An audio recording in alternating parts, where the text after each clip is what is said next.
토종 OTT 웨이브가 출범한 지 일주일을 맞았습니다.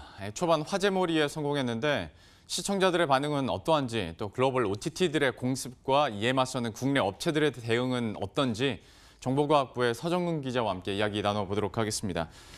웨이브가 출범하던 첫날에 굉장히 반응이 뜨거웠지 않습니까? 관심도 높고 이후에 일주일이 지났는데 지금까지의 분위기는 어떻습니까? 그 안드로이드 폰 앱마켓 구글 플레이에서 웨이브 앱을 다운로드한 이용자들의 수가 현재 500만 명을 넘었습니다. 그런데 사용자들 소비자 평점은 5점 만점에 2.3점에 불과합니다. 넷플릭스의 평점 4.5점에 비하면 절반 수준인데요. 애플 앱스토어 소비자 평점은 아예 1점대 초반으로 거의 평점테러 수준입니다. 근데 처음에 웨이브 같은 경우에 한국판 넷플릭스다 이런 얘기까지 나왔잖아요. 그런데 그럼 평점 테러를 받게 되는 이유가 어디에 있습니까? 통합해서 막 출범했으니까 이제 웨이브에서만 볼 수 있는 오리지널 신규 콘텐츠가 뭔가 있을 줄 알았는데 아예 그런 게 하나도 없다는 것이 가장 큰 영향을 미친 것 같습니다. SK텔레콤 옥수수와 지상파 3사의 푹이 제공하던 실시간 채널 방송, VOD, 영화 콘텐츠 풀을 그냥 합쳐놓은 상태로 출발했는데요. 옥수수와 푹을 통해 볼 수 있던 JTBC 계열 채널 라이브 방송과 TVN 콘텐츠는 웨이브에선 아예 빠졌습니다. 옥수수 이용자 중 SK텔레콤 가입자가 가족결합이나 LTE 고가 요금제를 쓸 경우 혹은 SK브로드밴드 상품 이용자일 경우 제공됐던 VOD 다시 보기나 무료 영화 등 혜택도 사라졌습니다. 1+1에 플러스 알파가 있을 줄 알았더니 알파는 없고 오히려 예기치 않게 빠진 것도 있는 것이죠.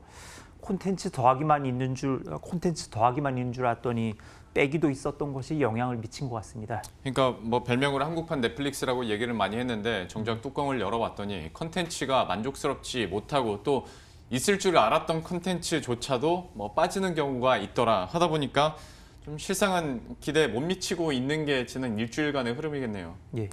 사실 한국판 넷플릭스로 표현하는 것도 어색하고 다윗과 골리앗의 대결 정도로 표현을 해도 체급이 안 맞다고 보는 게 냉정한 평가입니다.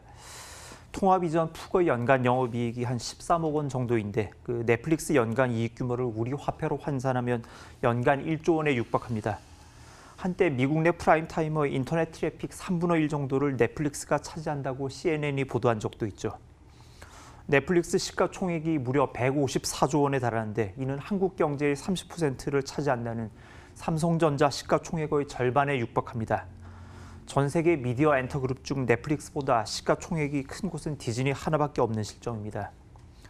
넷플릭스 연간 매출이 12조 원인데 영업이익이 1조 원밖에 안 된다는 건 그만큼 콘텐츠 확보에 투자를 많이 한다는 얘기죠. 맞서 싸우라고 우리 토종 OTT에게 요구하는 것 자체가 다소 미안한 주문일 수 있습니다. 그런데 웨이브 같은 경우에도 어떤 콘텐츠 수급에 굉장히 적극적으로 투자를 했다고 지금까지 알려져 있었고 이것이 또 하나의 강점이 될 수 있기 때문에 한국판 넷플릭스다라는 얘기까지 나온 건데 오히려 이게 갖춰지지 못한 상태에서 그러면 론칭을 했다고 봐야 되는 겁니까? 좀 그렇게 볼 수 있는 측면도 있는데요. 아마 넷플릭스 하나만 존재했다면 웨이브도 적어도 차별적인 독점 콘텐츠 하나 정도는 갖추고 출발했을 텐데 이제 11월에 디즈니 플러스가 론칭하고 내년엔 디즈니 플러스가 한국에 상륙할 것을 감안하면 아마 인내를 가지고 더 기다리기 어렵고 일단 출발부터 하는 게 결정을 내렸을 것 같습니다. 참 기대를 모았던 웨이브가 이렇게 되다 보니까 또 걱정이 되는 것은 CJ-ENM하고 JTBC도 합작 OTT를 만들기로 했지 않습니까? 그러면 여기도 비슷한 수순을 받게 되는 겁니까? CJ-ENM은 스튜디오 드래곤, JTBC는 J 콘텐츠라는 콘텐츠 기업을 품고 있습니다. 스튜디오 드래곤에 비하면 J 콘텐츠의 인지도가 상대적으로 떨어지는 편인데요. 이 회사 드라마 사업부는 인기 드라마 스카이캐슬 등을 배출한 바 있습니다. CJ JTBC 연합, 그러니까 범삼성 미디어 연합 OTT가 상대적으로 독점 자체 콘텐츠 수급 면에선 한 발 더 앞서간다고 볼 수 있는 측면도 분명히 있습니다. 갑자기 궁금해지는 게 웨이브에서 JTBC 콘텐츠가 빠졌다고 했잖아요. 그러면 똑같이 이제 JTBC와 TVN이 그러니까 같이 합작해서 만드는 OTT에서는 지상파 방송이 그럼 반대로 빠지게 되는 겁니까? 아직 속단하기는 어려운데요. 웨이브 출범을 앞두고 이제 공정위가 결합 심사를 진행하면서 이제 다른 사업자들에게 푹이 공급하던 지상파 콘텐츠를 이유 없이 해제해서는 안 되고 다른 OTT 사업자들에게도 합리적이고 차별 없는 조건으로 협상해야 한다고 조건을 단 바 있습니다. 앞으로 웨이브는 1년간은 그 조건을 지켜야 됩니다. 다만 1년이 지난 후에는 합리적인 이유가 있다면 공정위가 내건 이 같은 제약을 시정해달라고 웨이브가 요구할 수는 있습니다. 가령 CJ가 우리한테 콘텐츠 안 주는데 우리도 쟤들한테 지상파 안 줄래요라고 주장은 할 수 있겠죠.